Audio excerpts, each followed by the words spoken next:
Hello all, Alison here. Welcome back to another episode of Books. Not the next day, as promised, but the following week. Last week we dived into Inktober 2020 in this sketchbook, and this week we're going to take ourselves forwards into Inktober 2021. So a little journey through the daily art practice here. Again, with Inktober, I didn't follow the prompts. I wanted to set my own journey for the month, and having discovered in the previous year that actually I was able to draw it's just hand-eye coordination and looking, I wanted to continue to explore that little journey. So the first few pages of this are not Inktober, so I'm not going to go into them. So this was the first one. This is the 1st of October. And yeah, really enjoying the glowing colours of that and the delicacy of some of the line work here. So the drawing had come on in the meantime. When I set out in 2020, as I said to you last week, really drawing was not on my radar. I had been playing with watercolours and sort of trying to get under the skin of how they might work. But drawing was fresh to me in 2020. Day 2. Another one where I really like the sort of lightness of touch, the lightness in the glow in the colours, and the precision of the little acorn clusters. And again, if you haven't seen last week's episode, I do encourage you to go back and have a look, because I talk about how these paintings are very much the genesis for some of my botanical stamps for Paper Artsy. On the 3rd of October, I couldn't resist doing some berries. These, I think, are actually mulberries as opposed to either blackberries or raspberries. But anything will do. I'm perfectly happy for them to be raspberries. Actually, looking at the leaves, maybe they are raspberries. But here's what I was talking about in terms of ripeness, and the joy for me of berries is in the gradations of colour, as well as the precision of how these tiny little sections all fit together. It's just a treat. You might remember from last week some unsuccessful poppy seed heads. Much happier with them this year.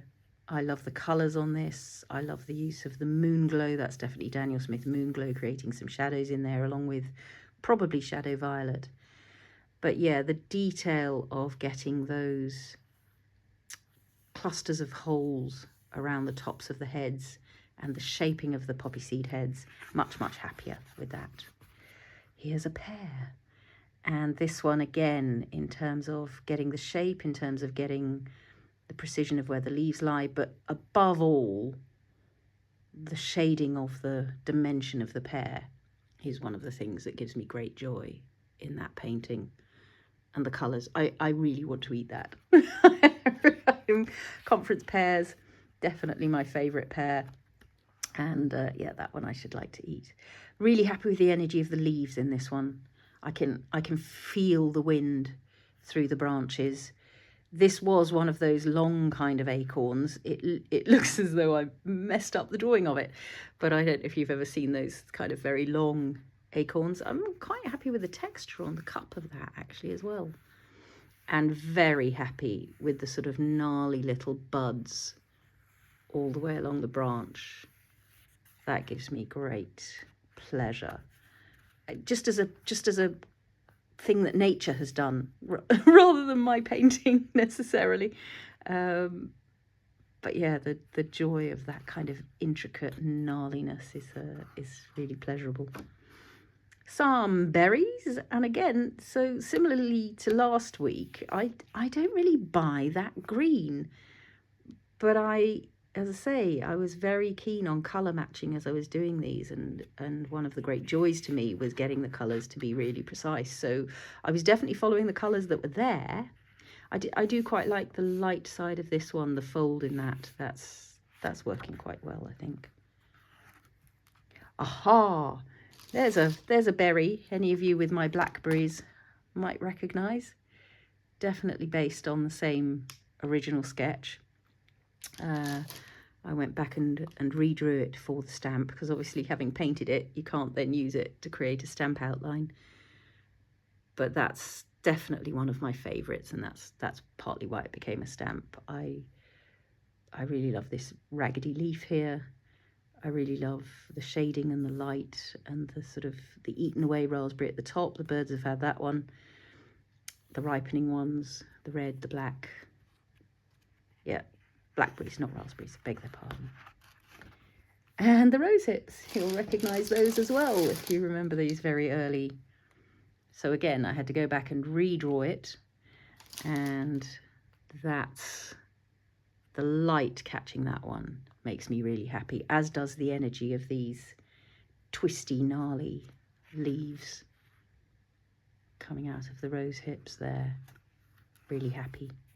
On the 10th of October 2021, some blueberries, really juicy blueberries, and again I'm exploring really getting the foregrounding, the shaping of a blueberry. Not an easy thing to get. If you look closely here, you can see I've actually reverted to whiting out something that clearly went wrong there, but you know, if you look from a distance, it just looks like the light catching that blueberry. And again, enjoying the different colours in the clusters of blueberries and the energy of the top of the blueberry, these kind of raggedy bits you get. I do like raggedy things, don't I? Raggedy textures. Here's a little fungus, little mushroom, much more satisfactory again than the mushrooms from last year, but that's what you would hope to see over the course of time. You would hope to enjoy more the things that you're doing later, because hopefully you're pursuing a thing you want to do more, rather than going down paths that don't give you joy. I quite like the grass on that one even, and the shading under the cap. I can feel the sort of furry texture, the velvety texture. Quite enjoying that. Raggedy leaves, always a winner. Definitely probably inspired by Tim Holtz's leaf fragment dies, but also taken from a photo, done from a photo, and getting all the intricacy of that kind of hanging leaf behind, the gnarly branch, the gaps where the light is coming through, and the colours. The colours on that make me really happy. So for somebody who doesn't like orange, or says they don't like orange, can't quite be true, can it? Some, yeah, berries hanging off the branch. Again, quite like the nuttiness of these. I quite like, they almost make me want to paint conkers, horse chestnuts, because I like the shine on those and the kind of the dark burgundy colours. I think that one makes me the happiest, probably. And onwards, nearly halfway through the month now. It's the 14th. A few more rose hips. I do love a rose hip. There's something about their shape and their presence and their wildness after such a beautiful flower, so elegantly formed. The kind of manic energy of the rose hip leaves and the plump promise of the hip itself. Magic. Really happy with the shading on those that I mentioned. Here's another pear. I enjoyed the first pear so much that I went in for another pear, and again, really enjoying that one. That's another pear I'd quite like to eat. I like the dimpling here and the shaping and the shading. I think that, and the light, obviously. The light is always the thing with watercolour, and it's an ongoing journey. I haven't mastered it yet. This was a lucky hit. It still always feels to me. Obviously, the daily practice is the thing that allows you to get luckier more often. But it still comes and goes, for sure. Anybody who's seen my juniper berry stamps will recognise the shapes and the clusters in this one. That's the large juniper berry stamp on that set. I'll link some of these stamp sets down below if people are, because of course what the joy is with the stamp set is that you can stamp your rosebuds. It's a very simple outline stamp, of course, with just a little bit of detailing to help you get it. And then it's up to you how much watercolour practice you want to do. So you can do your watercolour practice. Where are those ones? I thought they were in this year. Yes, they are. you can stamp it as many times as you like and do as much watercolour practice as you want with that stamp and get yourself the chance to practice without having to do the drawing bit. I still prefer not having to do the drawing bit. So I like doing that with the stamps as well. Stamp and then practice watercolouring and colouring. Some berries, really enjoying that berry in front of that leaf and the tangle of stuff around here. I do like gnarly, knobbly twigs as well, clearly, and pretty happy with catching the light on that branch, the colours of the leaves here. That's a pretty successful one for me, just in terms of I believe it. More blueberries that I don't believe as much. See, and we're on day 19. You would hope that through the month you go better and better and better and happier, but no, not so happy with that one. It's okay, it's fine. It's overworked. It got overworked, it got over dark, and once the watercolour's gone too dark, there's nothing you can do. So the next day, lesson learned, stick with the light, keep it translucent. The joy of watercolours is their magical translucence. So yeah, don't overwork was my main note to myself that day. Let the leaf continue to glow. Really enjoying the detail of the work down through that crack. Really enjoying those little scrabbly bits and scragginesses. But the chief note that day, and here's the joy of daily work, was don't do what you did yesterday. Learn, change, pay attention, focus. Back to the berries. Some more ripening blackberries. Yeah, I like the berries themselves. Again, I kind of don't buy that green. I don't know what it is. Not sure which colour green it is that's invading there, but it doesn't quite do it for me. I'd really love to go back and add a bit more sap green, maybe a glaze of sap green over those leaves. I like the twisty one behind. And yeah, I'm enjoying the shaping of the berries themselves. 23rd of October, another scraggly leaf, another note to self not to get too dark, not to overwork things, to allow the glow of the different colours to keep happening. And yeah, really trying to work through using this daily practice to learn and grow. However, next day, not as keen. Rose hips, for sure, nicely bulbous. Something went very wrong with this one. I'd love to be able to just block that one out, and then that would make me happier. I like the leaves on these three. There's something about the shape of this one, and I think I probably did go back in and try to correct things. Always fatal. Just live with what you've got and learn from it, I think is the lesson of that one. Oh, quite liking these fungi. Back to the fungi. Again, enjoying the texture of those velvet caps. I can sort of feel that. And the shaping of them seems quite nice. Yeah, nice little penwork in the ferns down at the bottom here as well. That's quite tasty. I'd forgotten about them. I like the shape of this cap up here. Yep, very good. So the 25th was a good day. 26th, complicated drawing, much simpler on the colours.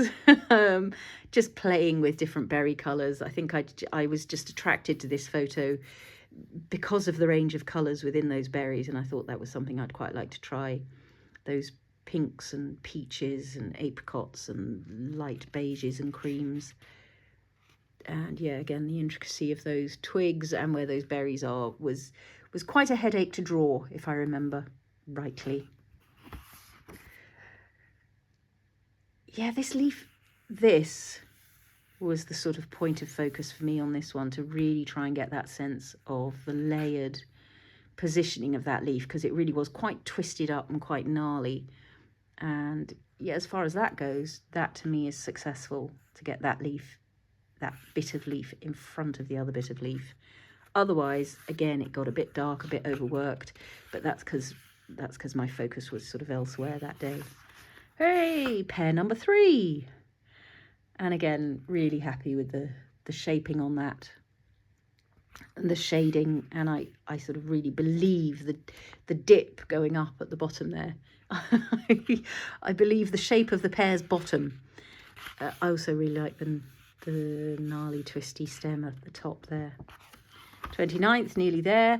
And again, rose hips coming way into focus. Look at the size of those.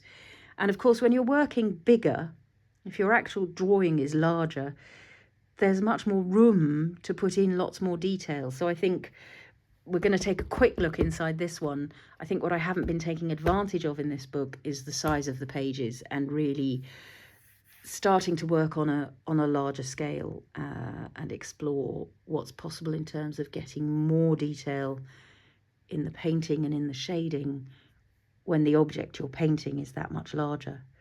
But yeah, 29th of October 2021, pretty happy with those rose hips and the foregrounding and the shadowing and the light. Nice. Hey. Yeah, love those. There's a little bit of overworking on the leaves, but they needed shadow because they're behind the berries. Love the intricacy of all the berries, just ready. Some of them ripe and ready for plucking. Some of them I'll need to come back in a few days. One of the empty berry husks there, the hull of the berry has been eaten away. And that one makes me happy.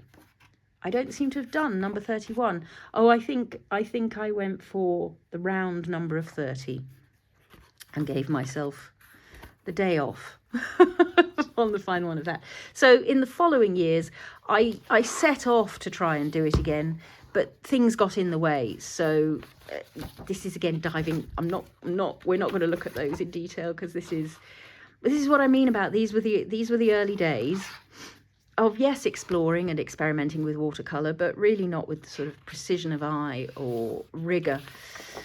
So those are probably pre-2020. All of that is pre-2020, and this is the kind of playing with watercolour that I'm talking about. Really doodles, not any kind of precise work. This was Inktober, I think probably 2022. So we've had album 2020, album 2021. In 2022, yes, there we go, garden findings. So these are all things I picked up in the garden, and these are all painting from life. So again, with these, I'm playing with shadows on the page, playing with trying to get as close to the life of the thing. And again, you need to go back and have a look on my Instagram, but you can see on each day the object that I'm painting lying next to the painting itself. So you get a real comparison of, for instance, these Aquilegia seed heads, Granny's bonnet, Columbine, those seed heads, and the shadows of them lying on the page.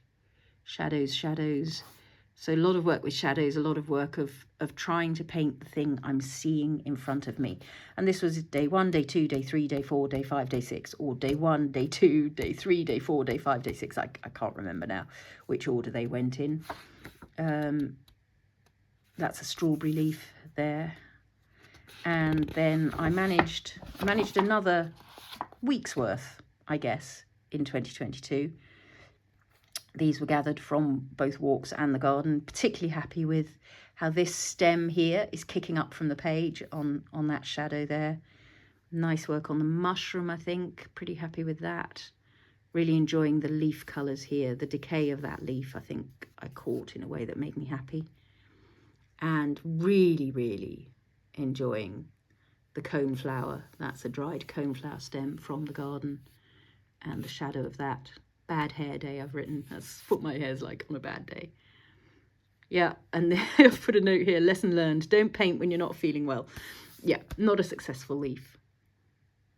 The leaf curl, pausing in between layers, I've just made notes to myself. They curled up more by the time I came back to do the finishing glazes. So they were a different shape than they had been. So that was what I managed in 2022. 1, 2, 3, 4, 5, 6, 7, 8, 9, 10, 11, 12, 13. So not quite half the month. Then I think in 2023, I thought I'd try something different, not the autumnal berries. And I managed 2. And then it took another year for me to get round to finishing the 3rd of the blossom sketches on there. But those make me quite happy. There's a looseness about the watercolours over here. There's a lightness of touch about the pen work in here. And there's a kind of delight about the colours in the sky over here. And yeah, just keeping a little record on those of the paints that I was using. So I like those. And maybe I'm wrong, because this, I think, was actually Inktober 2023. I didn't mention anything, so these were just in between. So I did do something in between the Inktobers. It's Inktober 2022. That's the whole year in between. It took me to do 3 paintings. Obviously, I've been doing other things as well. And then in Inktober 2023, again, 1, 2, 3, 4, 5, 6, 7 days worth in that month. And as you can see, a real study of rose hips, just trying to be a bit looser, trying to let those sketches have life, but really working with colours that I'm less comfortable with. Reds and yellows really don't make much of an appearance around my way. So it's only when Mother Nature demands it that I will take the leap. But I'm pretty happy with some of those. They've got a freshness to them that makes me quite happy. So the whole of this book is still available, and I think that's my gift to myself, not challenge. I'm not going to say challenge. My gift to myself over the course of 2025 is going to be to try to have some form of daily watercolour practice. It might mean setting the alarm for half an hour earlier and doing it that way. But when I look at these and I see the benefits of really focusing each day and setting yourself a path to explore, it makes me want to do it again. So I missed it this year. There was just too much going on. So I'm just going to have my own Inktober daily art challenge throughout 2025 and see what kinds of journeys that takes me on. So I hope you've enjoyed these 2 episodes, taking a look through the Botanical watercolour sketchbooks. Thank you so much for your company. Do leave any comments and questions down below, and happy crafting all.